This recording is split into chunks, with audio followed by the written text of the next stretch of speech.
Welcome to Literary Loitering, part of the Geek Show podcast network. I'm Graham, and this is Literary Loitering, our dedicated books and arts and other such gubbins podcast. I've been joined this week by Rob. Hello. Sarah. Hiya. And Andrew. That one's the one what I am. Yes. Now, we like to open with a bit of a callback just to alienate new listeners, I guess.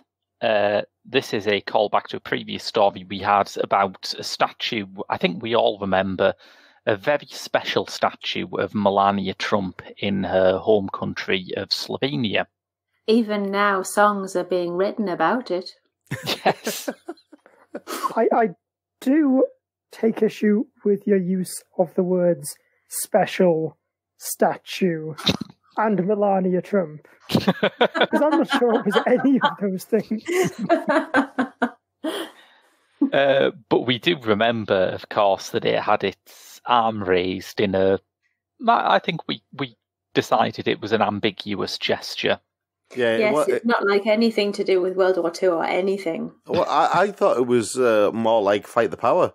That's exactly what I associate Melania with, public enemy. Well, hey, you'd never know. I mean, she's married to Donald Trump, and she's obviously not a happy bunny in a lot of those pictures. So she's waving, not drowning.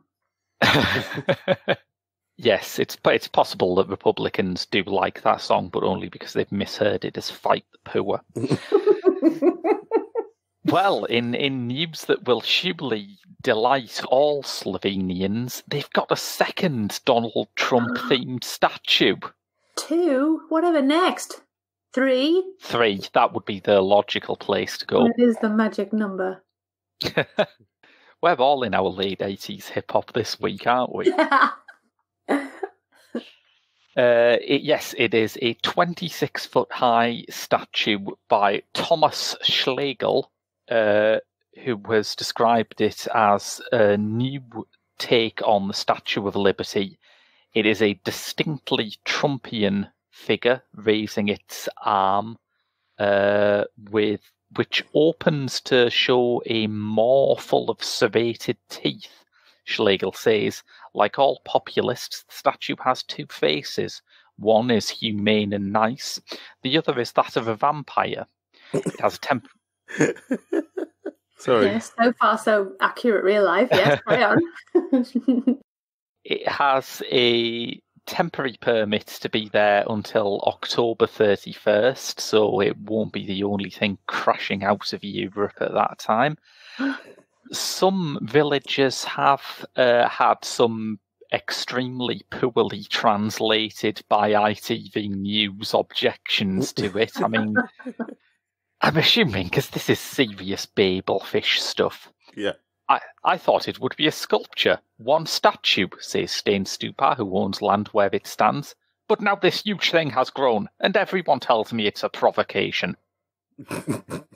Yeah, Google Translate, I think, has been employed there. I mean, it's made of wood, isn't it? It's made of wood. It's all milled together. It's really well coloured. It is very neatly painted. Despite that, I cannot help thinking that the end game is to, put a load of livestock and a Christian policeman in it before setting it alight. Yeah. I was getting very Wicker Man vibes from it as well. Yeah. Yeah. I'll skip out on this story. I'll come back in like a decade's time when there's the Nicolas Cage version of it.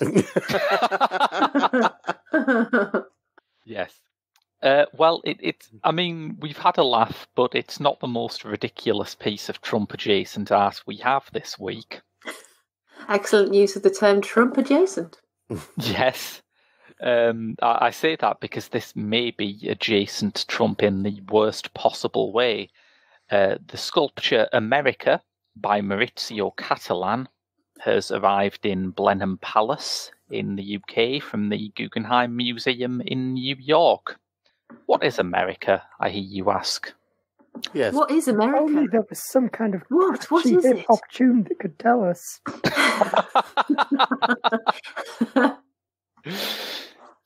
America, as the title implies, I think, is a solid gold toilet. I understand now. Yeah, that just all the pieces are falling into place. That, yes, apologies to Donald Glover, that is America. Is it working? Does it work? Yes, it has been properly plumbed and fitted and everything. Wow. Well, that's good. I like it when art has a purpose. Yes. Is this what Mima means when it says it's a useful gallery? Which is why they invited Top Gear. Yes. I'm looking at this and I'm just thinking, well, number one, it's going to be a bit cold. Yes, that's very true. And you need a seat cover, for crying out loud. And if everybody's using it, if it's a public toilet that you can use, I don't want to sit on that. I mean, every public toilet has that problem, surely. Yeah, but that's why you carry wipes and stuff with you, but they'll probably confiscate them in case you go near the paintings with your wipes. Yeah, that's probably true. Now, the Trump link is interesting because... Sorry, did you say Trump link or Trumpling? There is nothing interesting about the Trumplings. The Trump link... Just checking. The Trump link is that the Guggenheim were contacted by Donald Trump early on in his presidency to ask if he could borrow Vincent van Gogh's landscape with snow for the Oval Office. They said no and offered him Maurizio Cattelan's America instead. Whoa, what a snub. I mean, as snubs go. This is what we think of you. It'd definitely be a talking point in the Oval Office. Yes.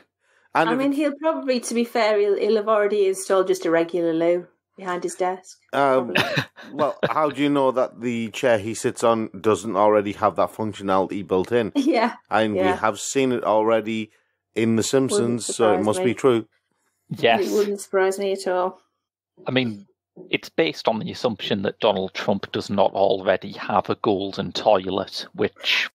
I'm sure he has. Yeah. I'm sorry, that version... Yeah. That version of Willy Wonka was very different. I've got a golden toilet.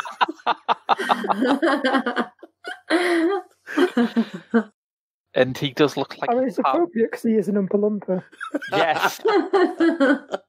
Trumpa, lumpa, doobie.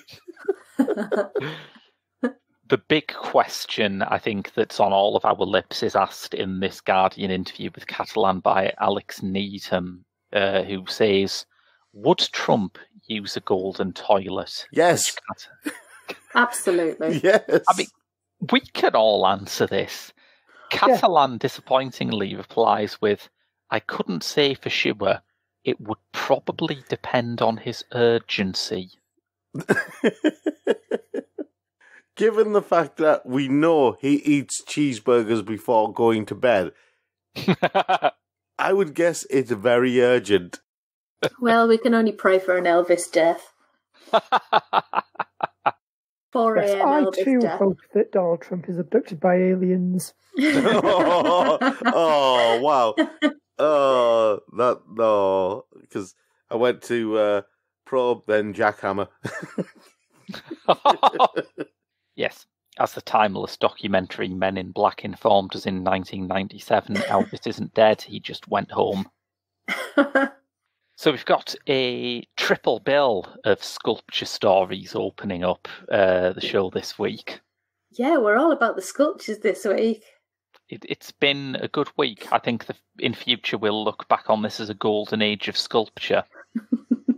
Particularly with new works like Quasi by Ronnie van Hout.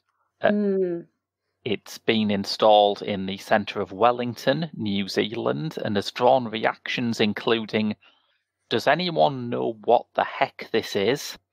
And that is the ugliest and most disturbing piece of art I have ever seen in my life. Poor New Zealand.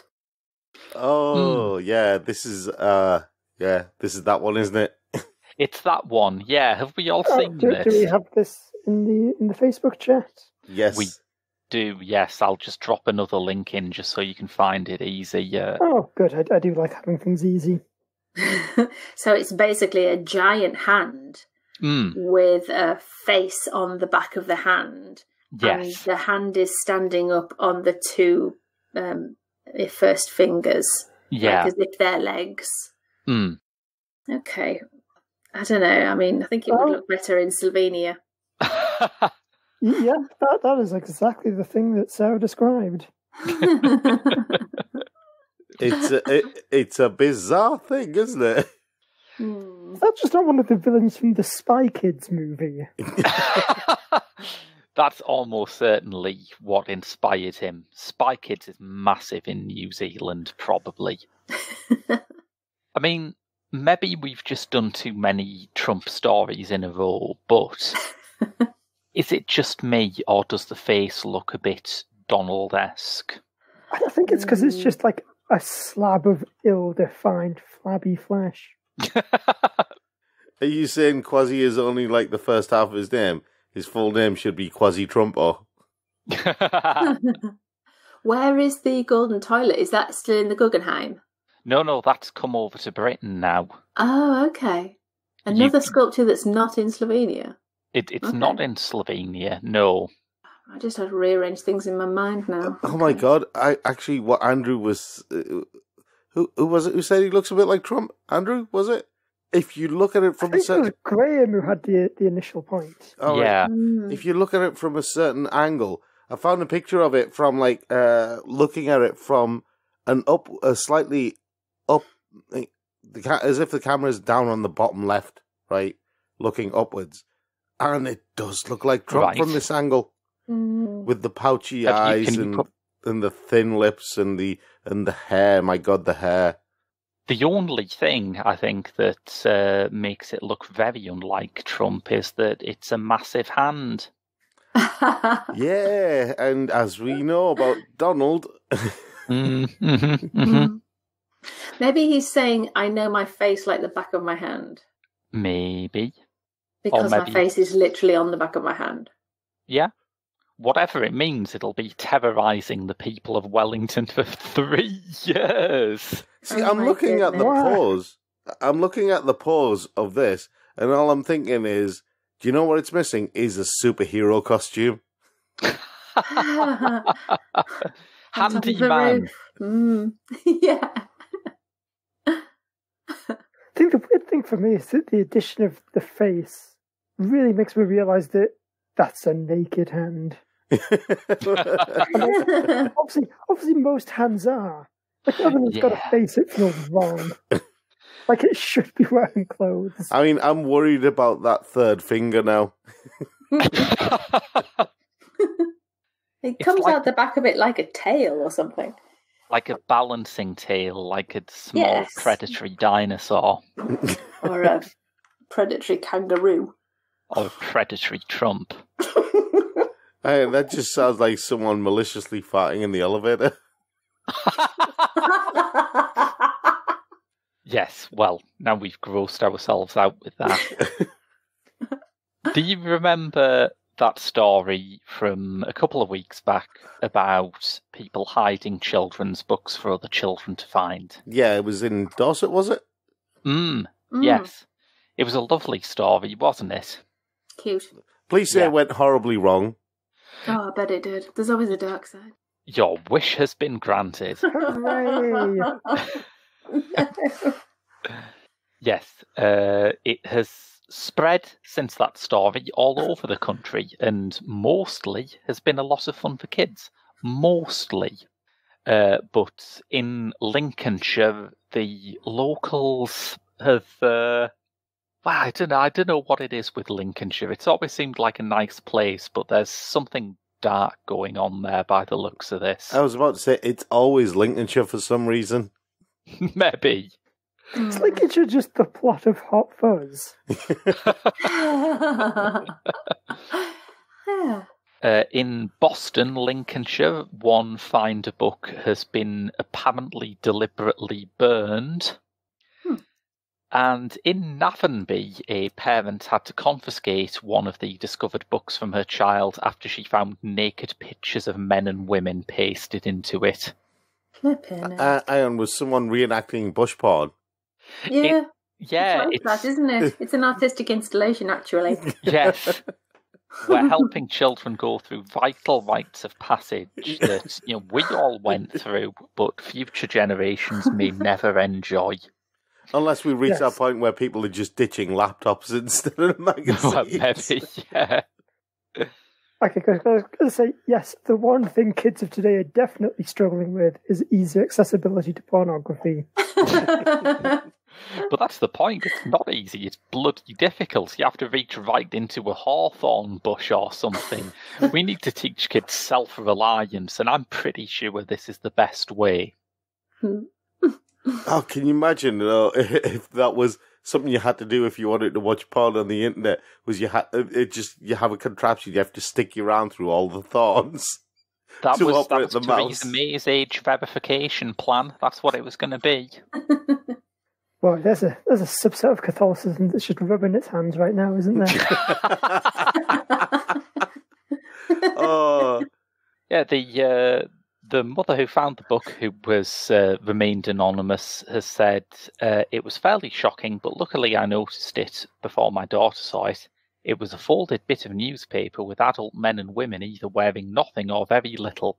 To be honest, as soon as I realised it wasn't suitable for the children, I threw it straight in the bin, which I think makes her prime suspect for the book burnings.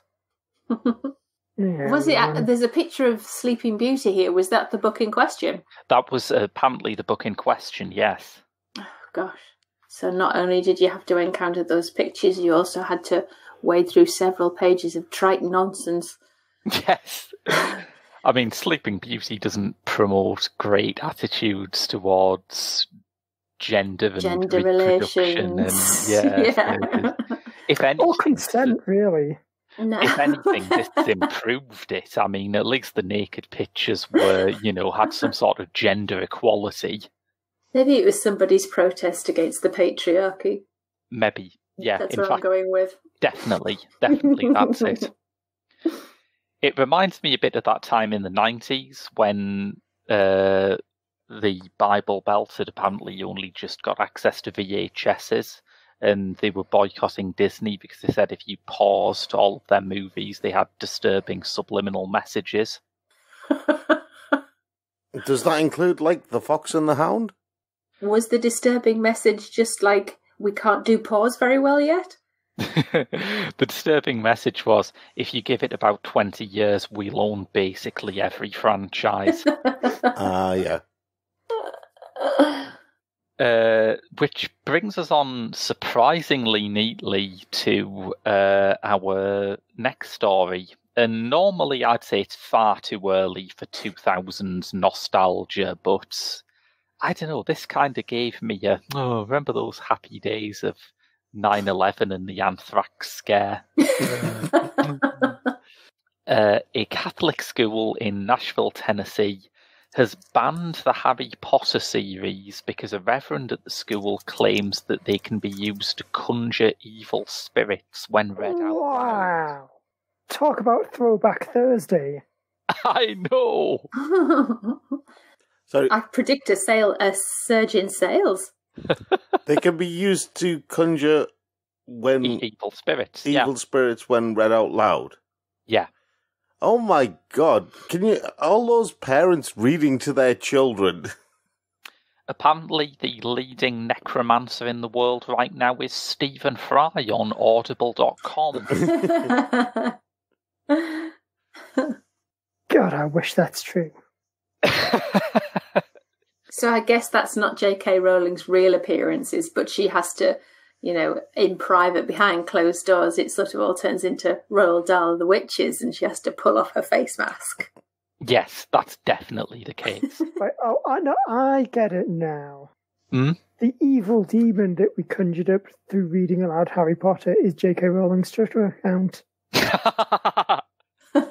Or all those years of chanting loudly and reading loudly to their children conjured Boris Johnson as Prime Minister. I think it's the butterfly effect, isn't it? You get one recitation of Harry Potter in Nashville, and all of a sudden, all across Slovenia, Slovenia, very much the Yorkshire Sculpture Park of the Balkans, statue after statue of repellent famous person. Yes. And they're all Donald Trump. Donald Trump. Yeah, the pastor apparently made the decision after receiving a letter from a parent in 1998, perhaps. A parent in an institution, perhaps? But it gives you a warm feeling, doesn't it? In all of the new horrible ways that reactionary politics has mutated, it's nice to get a bit of Bush Junior even nuttery. Well, of course it's going to give you a warm feeling, you know. The bonfire of books is on. Yes. It gives you a warm feeling like when you can't quite get to your goal toilet in time. That's a spreading warmth. Gives you a warm feeling like the environmental concerns you aren't addressing. Some more people who won't be finishing books are the good people of Goodreads.com, because that website has put together its list of the 10 least frequently finished books according to its user data. Ah. They are not what you'd expect. Is War and Peace among them? I mean, it's actually not. Oh. There are some big doorsteps, but there are also some pieces of fairly acceptable, popular that I guess people just gave up. Full list is Catch-22 by Joseph Heller, The Casual Vacancy by the Grand High Witch. Oh, the casual racism. The Lord of the Rings by J.R.R. Tolkien. Ooh, guilty as charged on that one. Me too. I've read the whole thing and it's not worth it.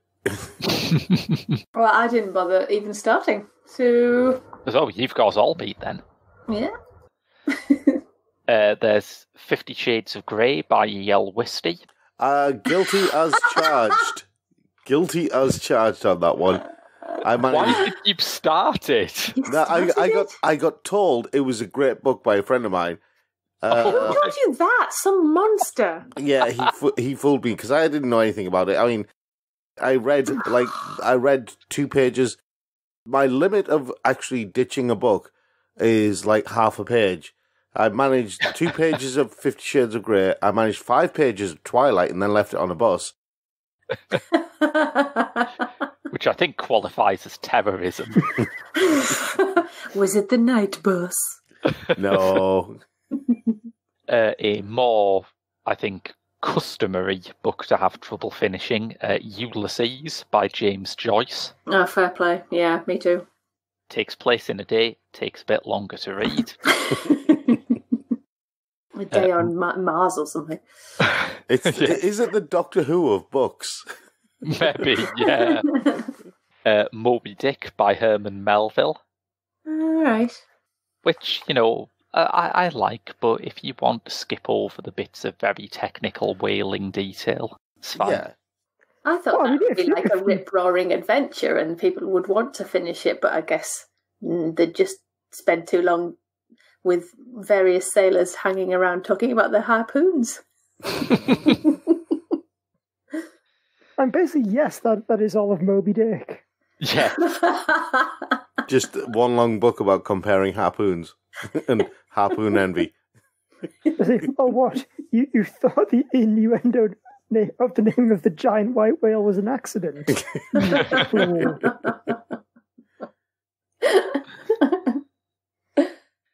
There's also Wicked by Gregory Maguire.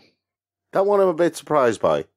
I wouldn't have expected that there. Yeah, I'm a bit surprised by that one because I've read Wicked and it's not bad. It's actually quite an interesting take on the whole Wicked Witch story. I Oh, as in the thing that's now a musical? Yeah. Yes. Oh, right. Oh, okay. One that I finished, and I was personally surprised to imagine people having a tough time reading, but The Girl with the Dragon Tattoo by Stieg Larsson. Oh, I love the film of that. Man, I love that film. Yeah. Oh, so love that film. But do you Never love the liked book? film. I did love the film. I didn't touch the book. Come on. If it doesn't exist in the film, then I haven't read the book. Yeah, but Joel would make that film even better Mm? if it was the same film, but it had James Bond in it and you didn't have to read subtitles. Unironic cosign, because I think having David Fincher on set improves pretty much everything. Mm. And the last two are Eat, Pray, Love by Elizabeth Gilbert. That gets quite a lot of stick, doesn't it? Mm. I know very little about the book, but I always remember Mark Kermode reviewing the film and describing it as Eat, Pray, Love, Vomit. I think that one is very much middle-aged women watching the Julia Roberts film and thinking, "Ooh, I best read this book." And then reading 2 pages thinking, "Oh wait, this is all a bit tosh," and throwing it away again. Yeah, if I remember rightly, didn't Eat, Pray, Love become famous as a book before the movie because of Oprah? It was one of Oprah's recommended reads. It must have been, yeah. It was the New York Times bestseller as well, wasn't it? Yeah, that'll probably be it then, won't it? And as everyone knows, you don't question Oprah. Not at all. And finally, I think the most excusable thing on the list, Atlas Shrugged by Ayn Rand. Oh, yeah, that's fair. The politician. I mean, she wasn't technically a politician, but her books have no merit other than as right-wing agitprop, so kind of.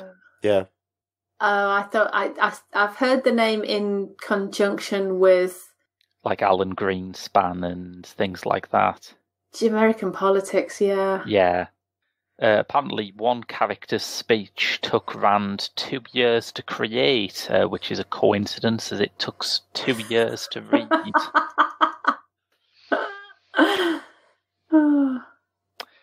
So, is that everything on the list then? That's everything on the list, yeah. Does anybody else have anything they would add to that list? Unfinishable books of our own. I've always found Michael Moorcock kind of hard work. And I think that one sticks out because it's a writer I feel like I should love, but... Well, it depends. I mean, his Elric stuff is it is a bit of a slog. It was Mother London that I tried, and I just could not get through it at all. Yeah. Mother London's not too bad. I mean, the Elric stuff gets really trippy very quickly. And then you're just sitting there going, I have no idea what's going on anymore. Right. I think the only one of his books I've read is Behold the Man. Yeah. Oh, sorry, I was just expecting something to come from that. I've not read any of his books. I just like, there's very rare occasions on the show where I can actually proudly say that I've read a book. I think I tried to... I had Infinite Jest for a number of years, and I read a little bit of it, but it was so dense. Yeah. It was just very tricky to finish. I find Foster Wallace pretty annoying, I have to say. Yeah, it's just too much. I think a lot of that sort of 2000s clever American writer school, like I know George Saunders is well talked about today, but I've never liked his short stories. There's a whole... At least they're short. At least they're short, yeah. I mean, Fritz Lieber was an author who I know that loads of people really praise the Fafner and Grey Mouse and stuff, but I could never really get into it. I don't know that. No, I don't. Well, Fafford, is it Fafner, Fafford? I can't remember. There's no point asking us because we just said we don't know anything about it. Well, Rob's faffing about. The big one for me, apart from Lord of the Rings, is definitely, well, predominantly Oliver Twist, but pretty much anything by Charles Dickens. I agree. Yeah, I know it's controversial to say it as well, but I just don't really like Dickens. Bizarrely, it's a slog. yes, it is. It is a slog. The bizarre thing is, the only Dickens book that I willingly finished was the Pickwick Papers. Okay. Right. Everything else I was forced to finish. Oh, it's just so Victorian. I find So very Dickens Victorian. often makes really good films, largely because when you push it into 2 hours, you can tidy away some of his making it up on the spot plotting. Yeah. Oh, actually, also the other book of his that I never finished is The Mystery of Edwin Drood. A little literary joke for you there.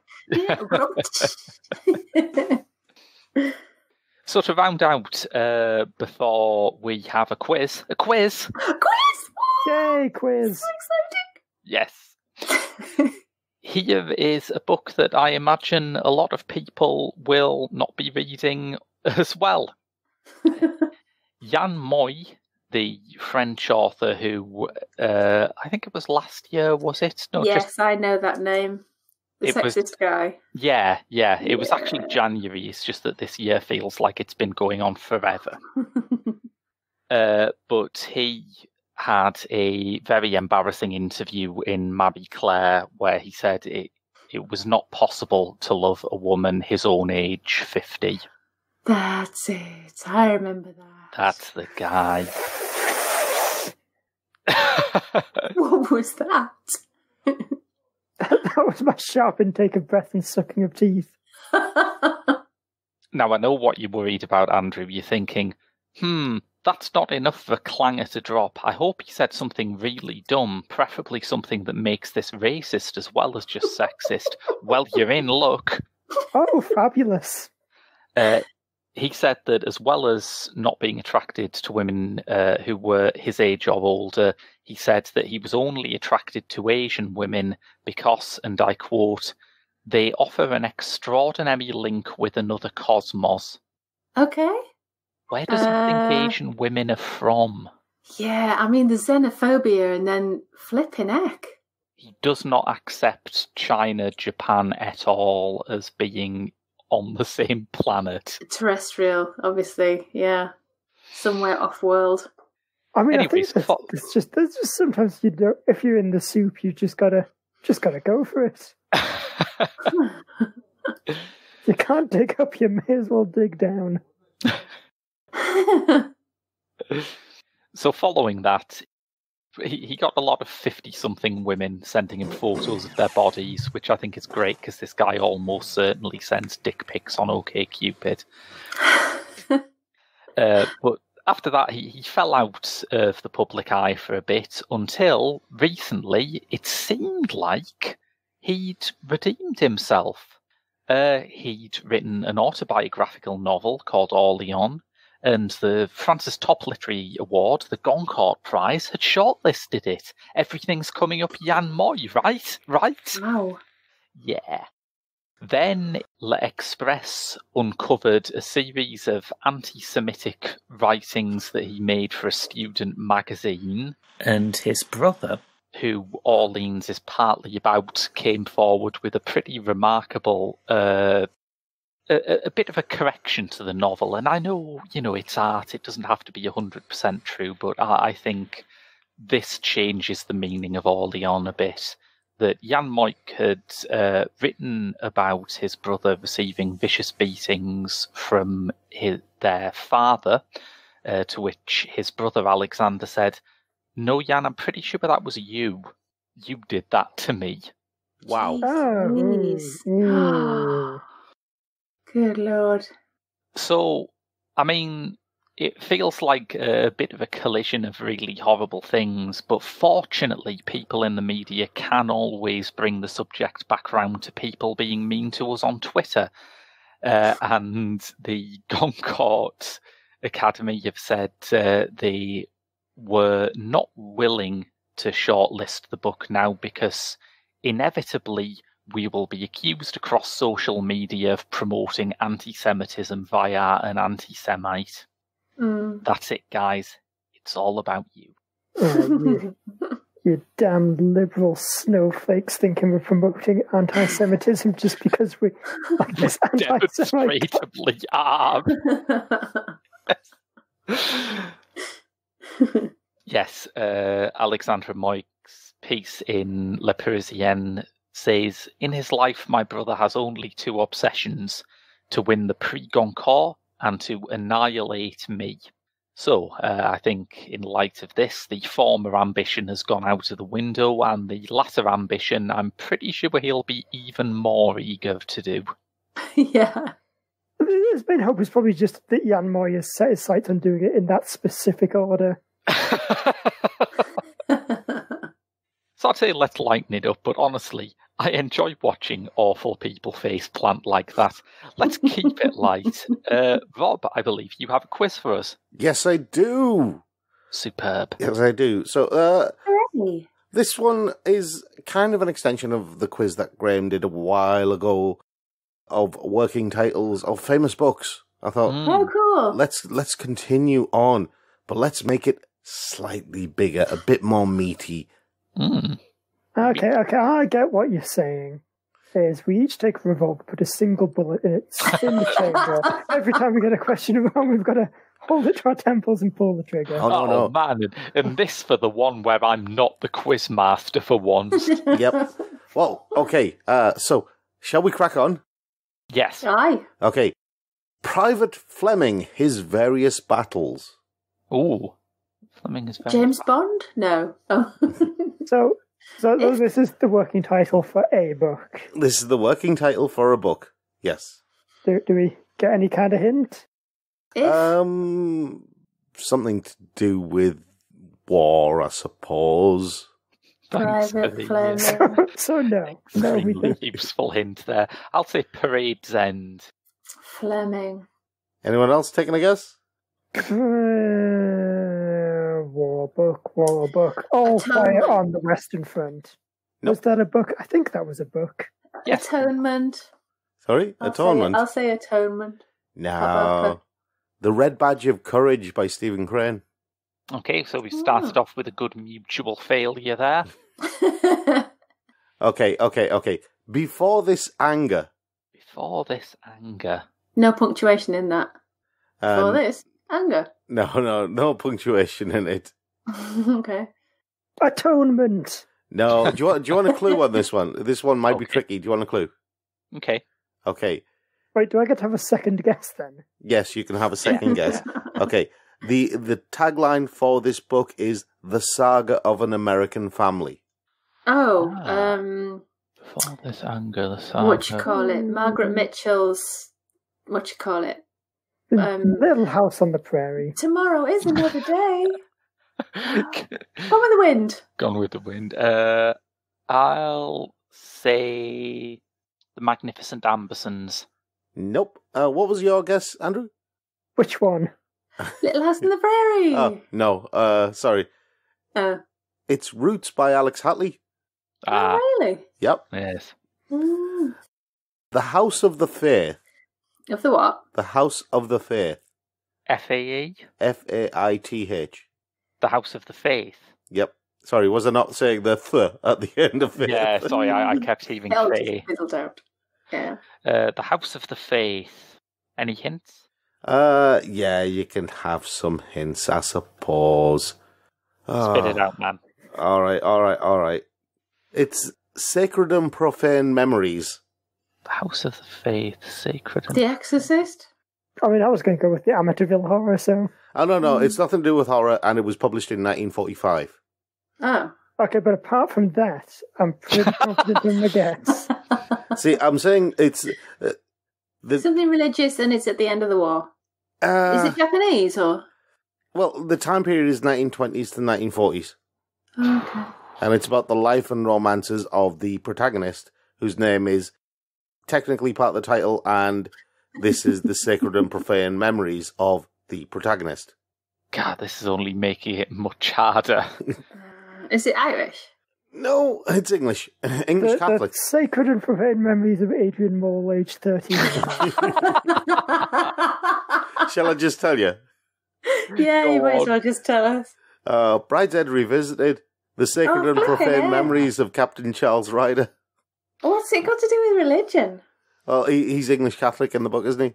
Yeah. Oh, is he? Yeah. Okay. Okay. And then they all go to Castle Howard for a bit. Tell you what, I'll make this slightly easier. I'll tell you the author as well. Okay. Fiesta. Only on the hard ones. Yeah. Fiesta by Ernest Hemingway. The Old Man and the Sea? Nope. A different book by Hemingway. Because he definitely wrote more than that. Fiesta. Like party. Right. How is Sarah? Actually, that's going to be my guess. Highway Sarah. Just remember that Hemingway is not the same as Tennessee Williams, okay? in my brain, they're just interchangeable. Oh, yeah, I know. It would help if I read some, to be honest. Hemingway. I don't know. Nope. The Sun Also Rises. I thought that was a soap opera. All right, okay. Working title is The Mute, and the author is Carson McCullers. That's not a real person, Rob. Nice try with the trick question. Witness. Nope. Carson McCullers wrote The Road by Cormac McCarthy, because that's a similar sounding author. Has it been made into a film? Yes, it's been made into a film. Oh. I stand a chance of knowing it then. It's also a song. It's also several songs, in fact. I'm trying to think what Carson McCullers' big novel was. What did you say John Wick Chapter 3. What did you say the working title was again? The Mute. The Mute. I'm trying to think of any mute character. Was it Mute by Duncan Jones? No, because it's by Carson McCullers. Was it The Heart is a Lonely Hunter? Yes. Wow! Well done. One to Graham. Got one. Okay. Moving on. I'm not going to tell you the author for this one, because that would just give it away. So, The Dead Undead. The Dead Undead. The Deaded Undeaded. I'll say Dracula. Yeah. You going for Dracula as well, Sarah? I feel like it's going to have to be a triple Dracula guess. Oh, Frankenstein. Right, everybody gets a point then. It's Dracula. Yeah. Okay. Travels into several remote nations of the world. Again, I'm not going to tell you the author for this one because it'd give it away. Okay. I'll say Around the World in 80 Days. Oh, that's what I was going to say. I'll say 7 years into bed. Okay. Andrew, what are you saying? That probably same as Graham. Nope, you're all wrong. Oh. Gulliver's Travels by Jonathan Swift. Ah!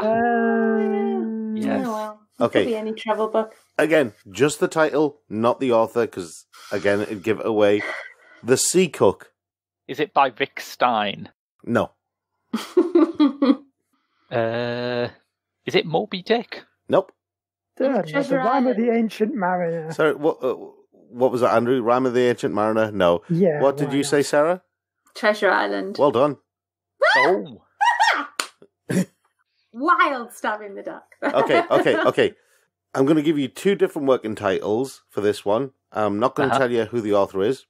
So, Mules in Horses' Harness or Bugle's Song. Both were working titles for this novel. Mules in Horses' Harness or Bugle's Song. Is it Spanish? No. Okay. Mules in Horses' Harness. The more you say that phrase, the less natural it sounds. It's no wonder they ditched it. That's, I suppose, like sending a boy to do a man's work type idea, isn't it? Do you want a clue?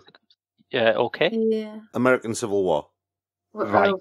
The amount of American Civil War books I have read is it's not a wide canon. It's also a movie. Birth of a Nation. Cold Mountain. Gone with the Wind. Because I think I know what it is, but I cannot. Custer's Last Stand. For the life of me, remember what the book is called. The Battle of Little Bighorn. The Gettysburg Address. It's like the Bury My Hazard Wounded Knee. Something. Nope. Was it the Is there a colour involved? Sarah, you can stop guessing. You already got it right. Yay! But you've said so many answers, I'm not saying what it is. Ah. I think I might have said it before. I thought I'll go a little big on then. Nope. Gone with the Wind. Ah. Okay, something that happened.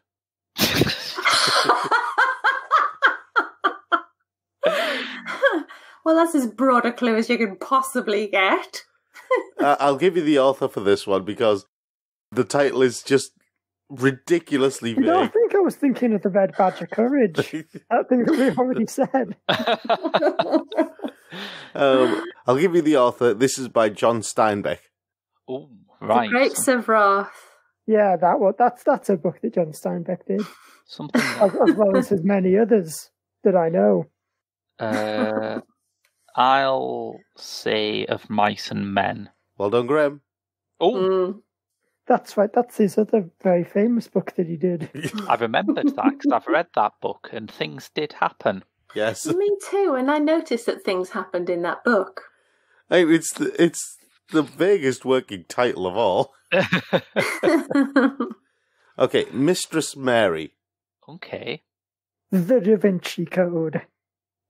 Very good. Mm. No. I don't think you're supposed to shoot the guesses down before everyone's answered, Rob. Yeah. It's my quiz, I'll do it my way. Rules, what are these rules? Do you want the author? Go on. Francis Hodgson Burnett. Oh, God. Curious Incident of the Dog in the Night. That was Mark Haddon. That's Hodgson Burnett. Oh, God, what did she write? I've noticed he doesn't tell you off, Sarah, when you shoot his answers down. Did she write The Secret Garden? Yeah, I think she did. Yeah, we'll go with that, Secret Garden. What was the clue? Andrew? Wait, what? Who? What? Why? Am I not done? Are you joining their answer? Or are you guessing your own answer? Yep, Secret Garden. That's okay, it. everyone gets Yeah. a point. Right. Woohoo! Okay, Hooray for jumping on the bandwagon. okay, cancer. It's a team effort, isn't it? So we're kind of. It's like we're going to win as a team. Oh, it's not a team effort. Yes, I'm it not is. having missed my point. Shh, Graham. Cancer. What was that? Cancer. Seriously? Yep, Cancer. It's by Stephen King. Oh, Oh, okay. no, that doesn't narrow it down. Stephen Gosh. King's Cancer. God, I hope it got better. The Stand? Nope. Oh, gosh. It? Nope. Eeny, What I meeny, wouldn't- miny, Under the Dome. Nope. It was What I wouldn't give to be in Bangor Airport right now. it was Dreamcatcher. That was going to be my joke answer. Who the hell anthologizes the working title for Dreamcatcher? Okay, Strangers from Within. Hmm. I'm not giving you the author because it would give it away, literally. Okay. Strangers from Within. Just trying to think through authors who've had really bad gastritis. Do you want a clue? Yes. Yeah. Let's see. A clue that works. When was it published? That would help, actually. Oh, okay. Well, in the interests of getting this thing over with, I'll say The Time Machine. No. Fantastic Voyage by Isaac Asimov. Nope. I'll say Although, the Fantastic Voyages- autobiography of Tony Blair. Lord of the Flies. What? Yep. Really? Lord of the Flies by William Golding. Because if I said William Golding, you're going to get it Yeah, straight away. that's the only book by him. Yeah, of course. That's a rubbish title. If I were William Golding, I wouldn't pick that title at all. Okay. Right. Mrs. Golding, I'd slap him. This one, they don't build statues to businessmen. Okay. That sort of rings a bell. They don't build statues to businessmen. American Psycho? No. What was makes published- Sammy run? Yeah, Fight Club. It was the biggest selling novel of 1966. Oh, thank God. Now I know. What I do know that is just big. Holden Caulfield one that I can't. Catcher in the Rye. The Graduate. No. Isaac Asimov. It's by Jacqueline Suzanne. Oh, Valley of the Dolls. Yes. What the hell's that title got to do with Valley of the Dolls? I don't know. The Man Who Disappeared. This is the last one. The Man Disappeared. The Man That Disappeared. The Man Who Disappeared. By Franz Kafka. Ooh. Is that the Metamorphosis? Yeah. Yeah, No. the Metamorphosis. No. Is it not? No. The Prisoner. Is that? That's not what it's called, is it? The Trial. Yeah. Nope. The Trial. Oh, okay. Disappeared. America? Well done, Graham. Really? Yeah. Well done. I think that makes Graham the winner. I think he is, yeah. In fairness, we did cycle through basically every Franz Kafka novel before I said America. Yeah, I think the real result of this quiz is that Rob definitely shouldn't be the quizmaster again. He's saying that because he didn't win. Look, if you just stuck to the rules, Rob, maybe I would have. The rules are just tell me the answers in advance so I can pretend to guess them. Right. So we're at the end, aren't we? We're at the end of the show. Yeah. Yes. Do we just want to have a quick run through of what we're reading before we go? Can do. Oh, god damn it. You're still reading that Spider-Man book, aren't you? Oh, flipping it. Basically, but I'd read enough to do a review and then I forgot. So watch out for my review of that next time on Literary Loitering. Unless you forget again. Yes. I'm not going to forget again. I am still reading Animal by Sarah Pascoe. She's really good. Really good. Very good. What a fine it's pretty ironic, isn't it, that Spider-Man book doesn't stick in my mind. Well, what a fine coincidence, Sarah, because I am reading Sex, Power, Money by Sarah Pascoe. Really? Yeah. Yes. I'm going to read that after. Yes. At some point. So, we're all either reading books by Sarah Pascoe or getting stuck on Spider-Man. I mean, I hate to say it's reflective of one of us not pulling his weight, but... Hey, don't talk about Rob like that. Andrew's the only one who's noticed that I haven't said anything. I've just been reading trashy translated science fiction from the East. Don't worry about it. Anyway, we are at the end of the show, so we're going to leave you for this episode. If you want to catch any of our previous shows or any of the shows on our network, then you'll find them all on our website, thegeekshow.co.uk, or you'll find them on whichever podcast provider you decide you want to use, whether it's Audio Boom or whether it's Podbean or Acast or Spotify, whatever. We're available on all of them.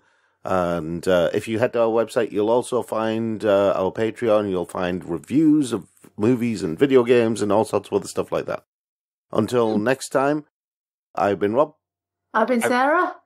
I've been I thought I'd nip in there quickly. Well, a total failure again. And I've been Andrew. That's all for this week. See you next time, folks. Thanks for listening. Yeah, what he said.